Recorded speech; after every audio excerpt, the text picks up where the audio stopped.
I'm going to call the meeting to order. Call the meeting to order. It's just about 2 o'clock. About 2 o'clock. Meeting of the Pelican Preserve Advisory Committee, Thursday, March 8th. Thursday, March 8th. Everybody, the mics seem to be Seem working. to be working. We have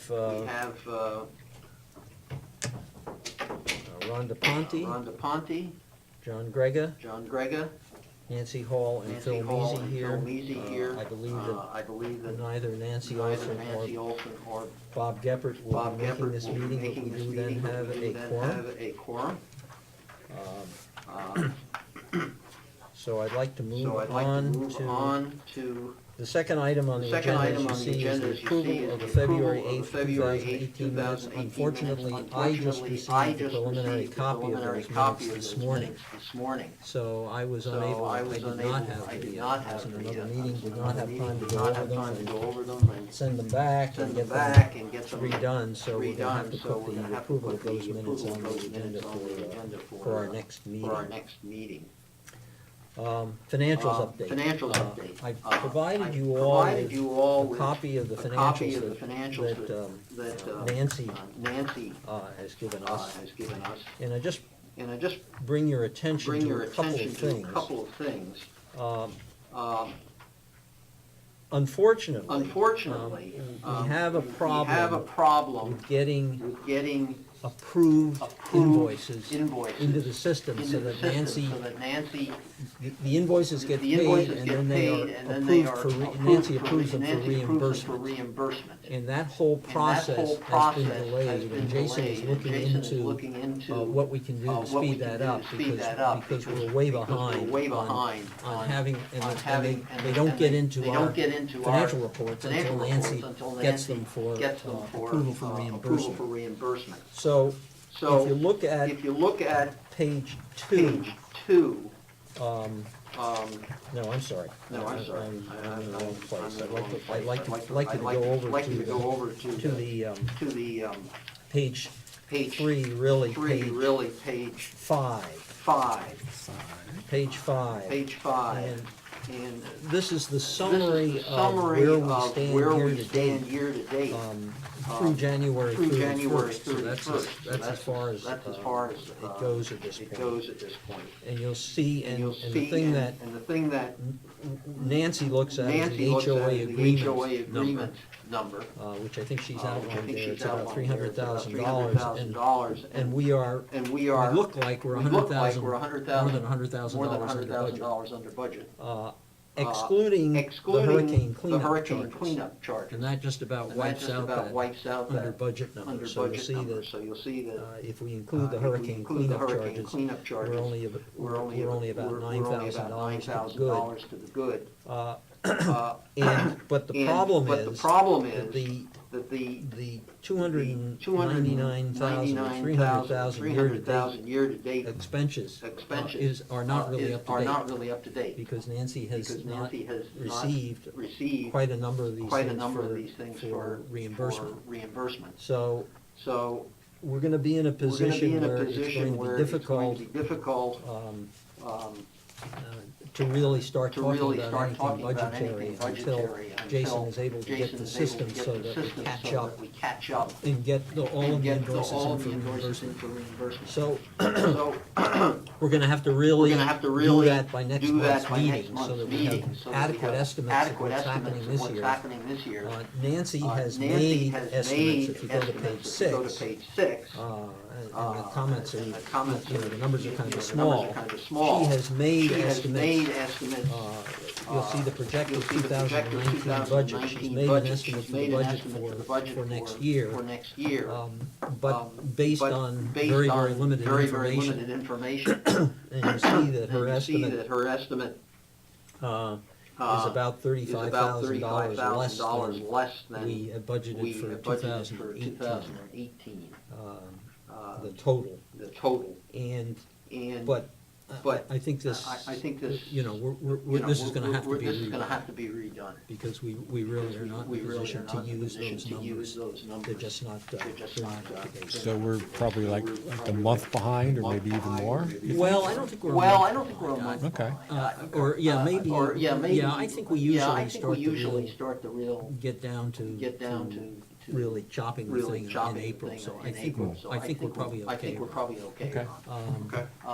But we really have to get that. I had put a preliminary discussion on today's agenda, because I thought we could just get a little start on it. Now we're gonna really have to dig in at the next meeting.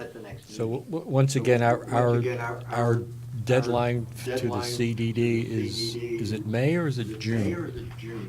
For us to submit a budget to you guys I start working on the preliminary In June. in June. So we have to give them something in June, June. so they can. And that's when they plug it into the master budget. Okay, so Template. okay, so we have something in April. We can come back in May to actually provide something. Right, at our May meeting, we can refine it, we can submit it.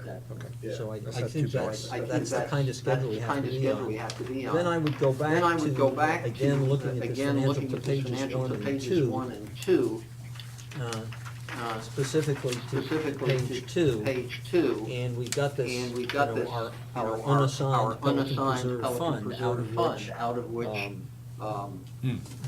any increase in the fixed asset reserve has to come. Also, there are, as we know, there are ponds that have to be paid out of that unassigned reserve. Yeah, and I saw Geppert's report. Yes. And Yes. what's the number he's got on there? He shows a 1.147 million, Right. but there's also this other 300,000. I wasn't exactly sure. Whether that was part of the 1.147. Well, I don't think it's part of that, Yes. but whether or not that needs to be added to that Yes, number, I think it does. so that their allocation is closer to 1.5 million. 1.5 million. Okay, because if you remember from last meeting, I think, yeah, that unassigned figure was 4.3 million, yes. Right, it's 4.3 million. Now, the other thing I would bring to your attention is probably when we get to Jason's report, which is coming next, you know, we have this about $75,000 worth of IRMA landscaping cleanup and replacement, and there's no place in the budget for that. I mean, we've already spent, again on page 5, we've already spent $98,000 on hurricane cleanup, and this would really be, I think, part of that same account. If this money we have to spend on the IRMA replacement. Yeah, I was gonna bring this up later, but maybe I should bring it up now since we're showing the numbers in front of us. Yes. If I'm reading this correctly, and these are gonna be approximate numbers, Yes. the unassigned is 4.3 million, of which approximately 1.5 million is really ponds Really related. ponds, that's correct. So that's 2.8 million left. Okay, so the only claimants on that right now are some unexpected expenses and maybe a few others, relatively small numbers. What I'm going to suggest as part of the reserve study, that I'm gonna ask Jack to make a couple of runs, assuming some of this 2.8 million, not all of it by any stretch, is assigned as reserves. And we move it into a reserve account. The only reason why I do that is, as you know, based on the previous study, we should be putting in the 300,000 to 350,000 a year, which we have been for the last few years. Given the fact that we're gaining Cypress Grove, I suspect, I haven't seen Jack's numbers yet, but I suspect that number's gonna grow significantly, okay? Yes. So if we can use some of this money, not all of it by any stretch, we may be able to mitigate a significant portion of any increase. May.